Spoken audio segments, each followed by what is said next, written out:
말씀을 같이 나누도록 하겠습니다.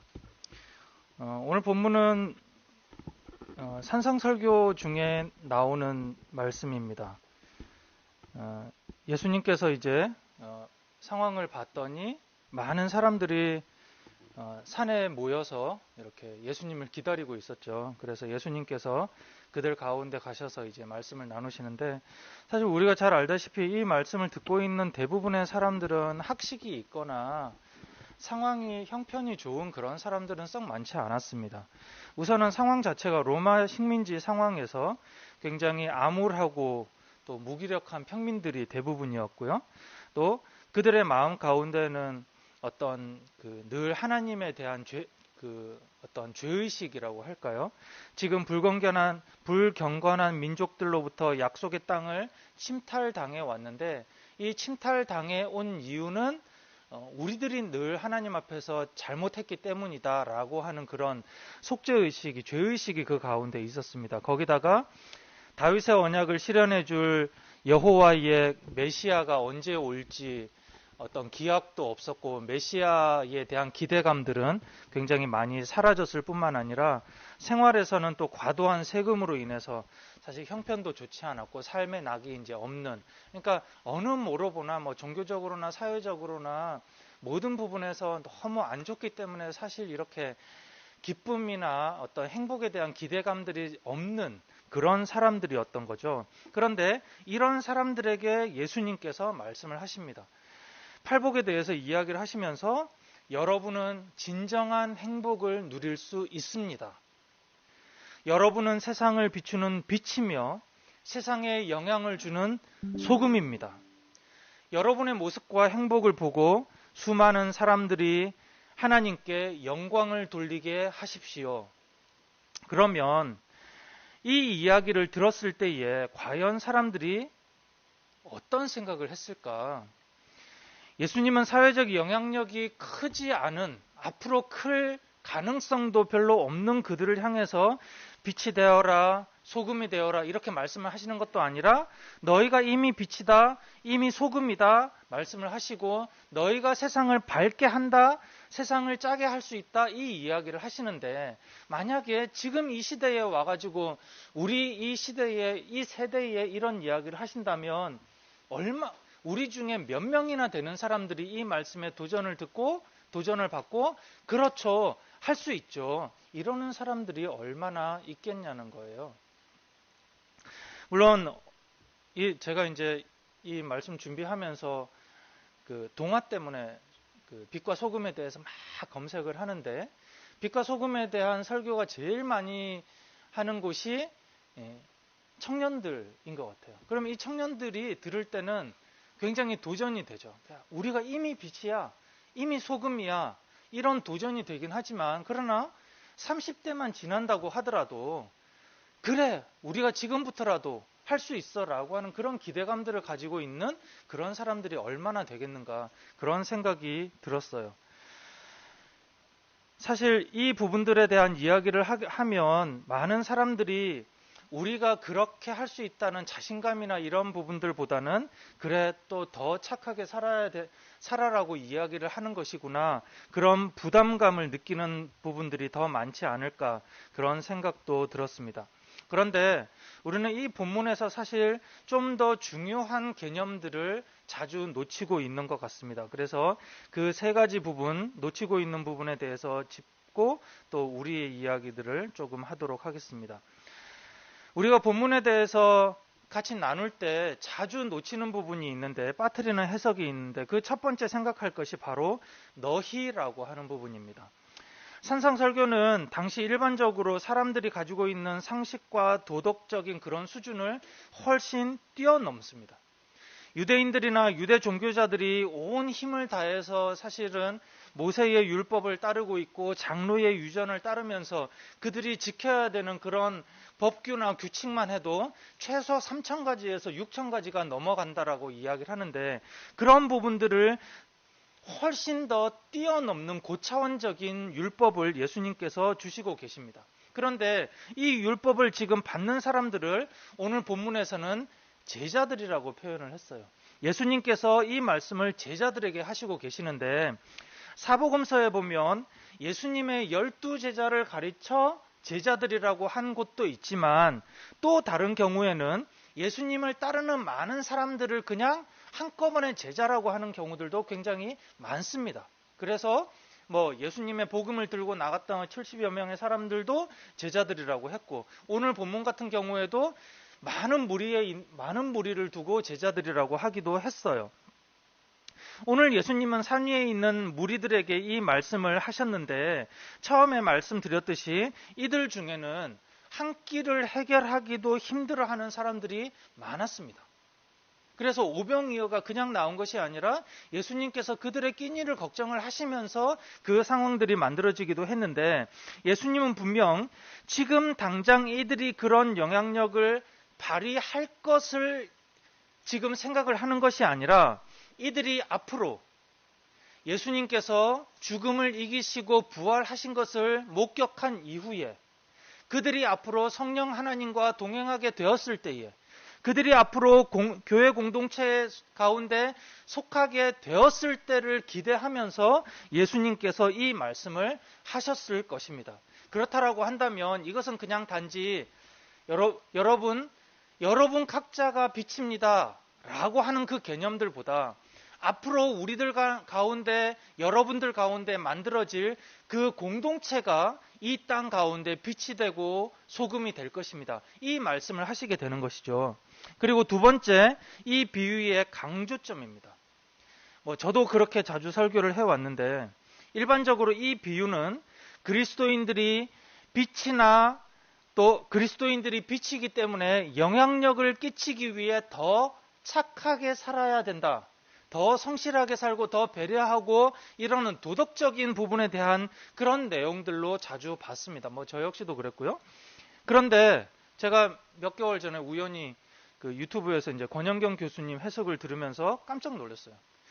교수님께서 지나가는 이야기로 그 이야기를 하시는 거예요. 본문은 그리스도인들이 영향력을 끼치는 그 부분보다 더 강조점이 빛이 그 빛을 잃을 수 있다라고 하는 데 대한 위험성을 이야기를 한다는 것이죠. 소금이 그 맛을 잃게 되면 버림받을 수 있다는 것에 대한 경고를 하고 있다는 거예요. 그래서 제가 그때만 해도 몇 달 전까지만 해도 사실 그 부분에 대한 감이 안 잡혀가지고 그랬는데 이번 주에 계속 본문을 놓고 보다 보니까 이 평행 본문이 오늘 우리가 읽었던 마태복음과 마가복음, 누가복음에 나오는데 전체적으로 다 사실은 경고의 메시지가 훨씬 강하더라고요. 누가복음 14장 34절에서 35절까지인데 화면을 한번 보실까요?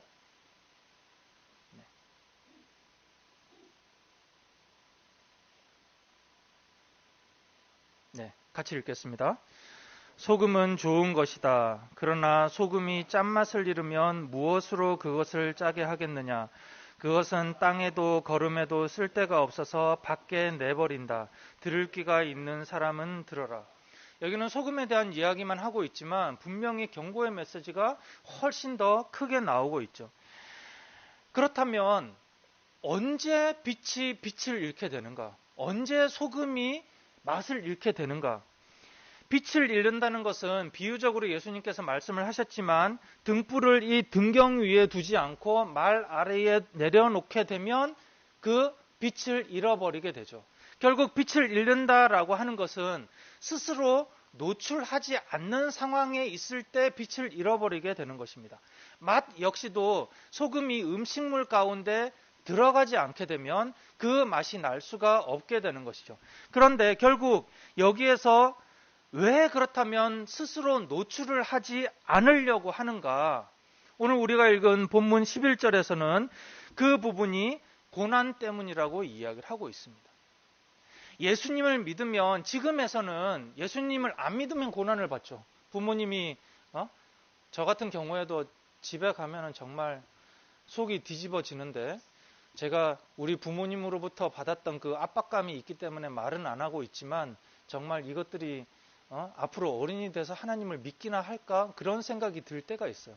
사실 요즘 같은 경우에는 자녀들이 부모님으로부터 안 믿으면 박해를 받지, 잘 믿는다고 해서 물론 너무 잘 믿어서 선교사 나가고 이러면 또 이제 구박을 하시긴 하더라고요.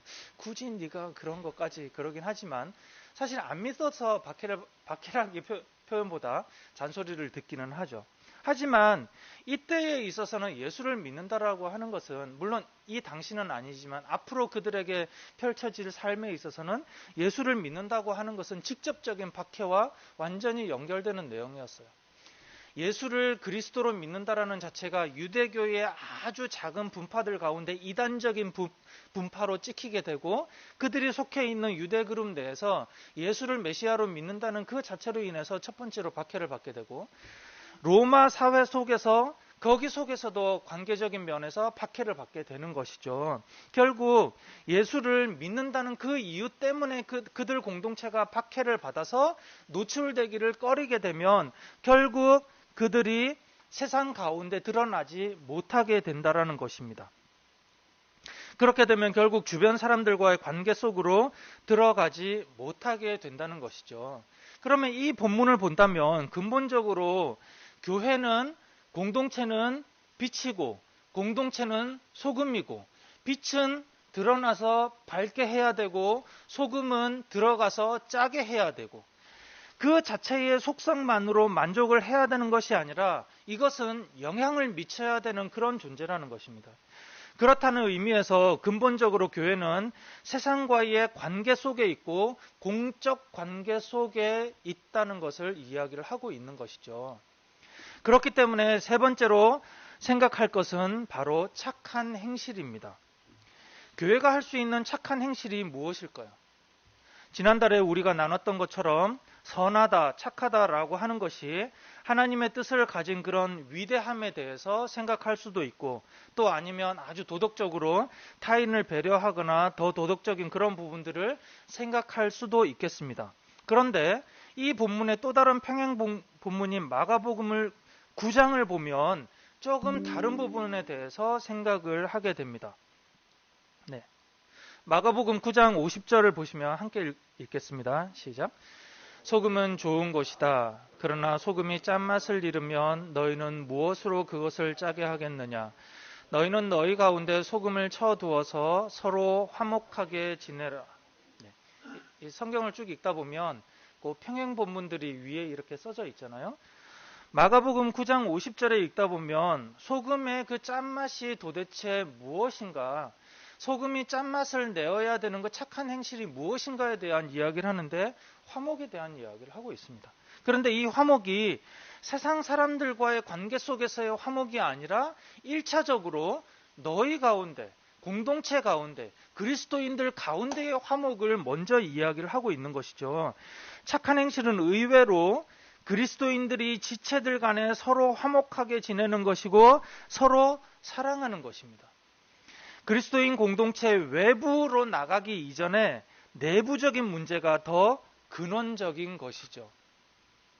제가 예전에도 말씀을 드렸지만 부목사를 할 때부터 저는 제가 그리는 이상적인 교회의 모습은 교회의 출발 때부터 외부 사역을 많이 하는 것을 이상적인 모습이라고 되게 생각을 많이 했었어요. 그래서 청년부 사역을 할 때에도 늘 이렇게 아프리카 어린이들에게 모자 떠주기 그래가지고 대회도 하고 남자 청년들 같은 경우에도 모자 뜨라고 하고 아무튼 그랬었거든요.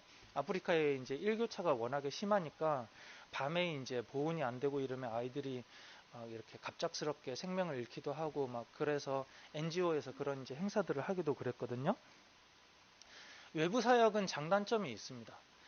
이건 간단하게 표현을 해서 내가 다른 사람을 사랑을 하고 다른 사람에게 배려를 하면 사실 그것이 역으로 자신에게 주는 그런 좋은 긍정적인 영향력들이 되게 많이 있어요.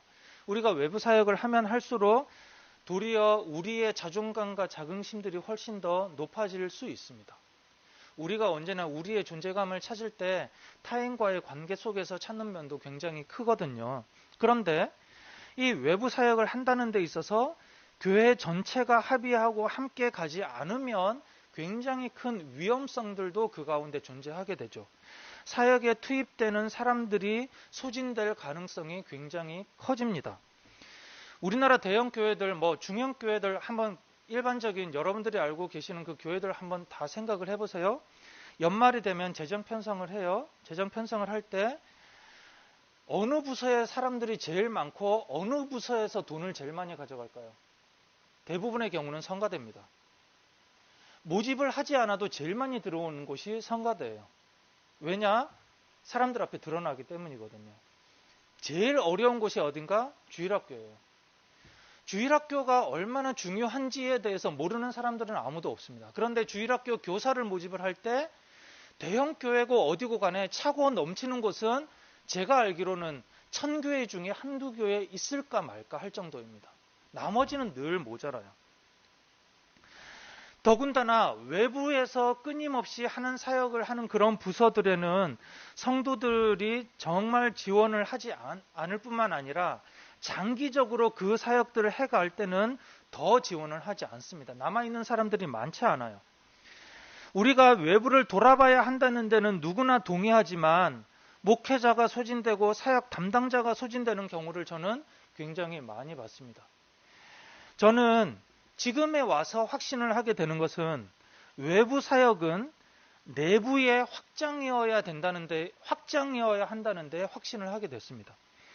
교회 성도가 서로 사랑하고 그 사랑이 넘쳐야 외부를 사랑할 수 있는 것이지 외부에 따로, 내부에 따로, 외부에 따로 이것은 건강하지 못한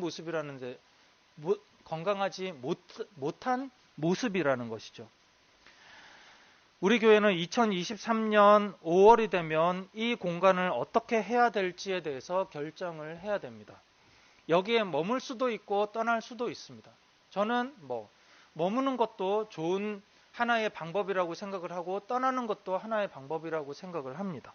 그런데 머무느냐 떠나느냐보다 더 중요한 것은 우리가 추구하는 가치를 어디서 어떻게 만들어 갈 것인가 라고 하는 부분들이 더 중요하게 되겠죠. 그런데 장소를 결정을 할 때 우리가 사실 지금은 월세를 절반으로 줄여 있지 않습니까? 내년에는 다시 올리게 되는데 경제적인 부분이 굉장히 중요합니다. 그래서 나가더라도 우리가 감당할 수 있는 수준에 해야 되겠고 여기에 있는다고 하더라도 감당할 수 있는 수준을 만들기 위해서 어떻게 해야 될지에 대해서 고민을 해야 되겠으나 그러나 그것보다 더 중요한 것은 저는 공공성이라고 생각을 합니다.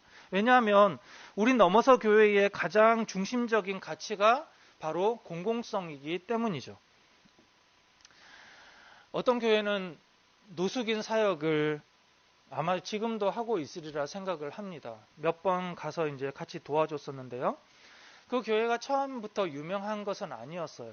근데 목회자가 워낙에 헌신적으로 그 사역을 갖다가 했고 그리고 차츰 소문이 나서 많은 사람들이 와서 도와줬습니다. 덕분에 성도들도 조금 늘기도 했고 그리고 그 해당 일을 할 때마다 외부에서 굉장히 많은 사람들이 와서 도와줬어요. 심지어 그 가운데는 넌크리스찬들도 굉장히 많이 와서 도네이션을 하기도 하고 직접적으로 시간을 내서 헌신을 하기도 했죠. 그리고 참 감사한 것은 그 노숙인들이 이제 정말 그 목사님을 보고 감동을 하거나 아니면 목사님께서 전도를 해서 주일 예배에 참석을 하기도 하더라고요. 그런데 제가 그 모습을 보고 조금 지켜보면서 되게 궁금했던 게 뭐냐면 노숙인들이 그 교회의 성도들이나 외부인들과 관계 형성이 안 되는 것처럼 제가 보였어요. 제가 파악을 할 때는. 그러니까 목사님은 모든 사람들을 다 알고 있고 목사님은 친하고 그들 역시도 목사님을 존경하지만 성도와 그들 간의 관계 형성은 되지 않을 뿐만 아니라 외부인은 더 한 것이고요. 물론 얼굴은 알죠. 잘 지내셨어요? 네, 오늘도 오셨네요. 고맙습니다. 이런 정도의 피상적인 거칠애적인 그런 대화는 오가기는 하지만 그 속에서 정말 관계 형성은 잘 안 되는 것 같더라고요. 교인과 노숙인과의 관계는 그들 간에 정말 대화하고 깔깔대고 친밀한 것은 제가 발견하지 못했었고 결국 교인과 노숙인과의 관계는 사역자와 사역의 대상 사역자와 피사역자의 관계에 머물고 말았다라는 것이죠. 사실 교회라고 하는 이 조직, 이 공동체는 굉장히 독특해서 굉장히 다양한 역할들을 할 수 있습니다. 심한 경우에는 이 교회가 이익단체처럼 어떤 정치적인 구호를 외치기도 하겠고요. 또 많은 경우에 NGO적인 역할들을 하기도 하겠지만, 할 수도 있겠지만, 그러나 제가 그 교회를 보면서 느꼈던 것은 NGO를 넘어서지 못하는 것이 아닌가라는 그런 의문들이 들었던 거예요. 제가 제 과거의 행동들도 제 사역의 방향성들도 보면 어쩌면 저는 NGO를 추구했던 것이 아닌가라는 그런 반성들을 하게 된다는 것이죠. 공공성은 단순히 외부 사역을 많이 하거나 전도를 목적으로 할 것이 아니라 공동체 사랑의 확장성이 공공성인 것이죠.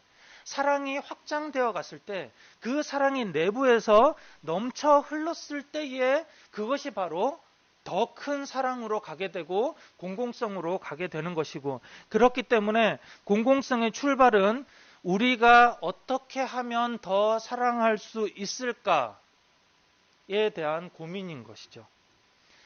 사랑하는 우리 교회 가족 여러분, 저는 이제 5월이 되면 우리가 이 공간에 대한 1년을 앞두고 같이 이제 준비를 해야 되는 그런 시기라는 생각이 들어서 우리 4월에는 다시 이제 우리 교회의 비전에 대해서 같이 공유하고 조금 더 짚어보는 그런 시간들을 가지려고 합니다. 오늘 첫 번째 말씀을 같이 나누면서 이제 마지막으로 성경 한 구절 같이 읽고 마무리를 하도록 하겠습니다. 요한일서 4장 7절의 말씀인데 우리 함께 읽습니다. 사랑하는 여러분, 서로 사랑합시다. 사랑은 하나님에게서 난 것입니다. 사랑하는 사람은 다 하나님에게서 났고 하나님을 압니다.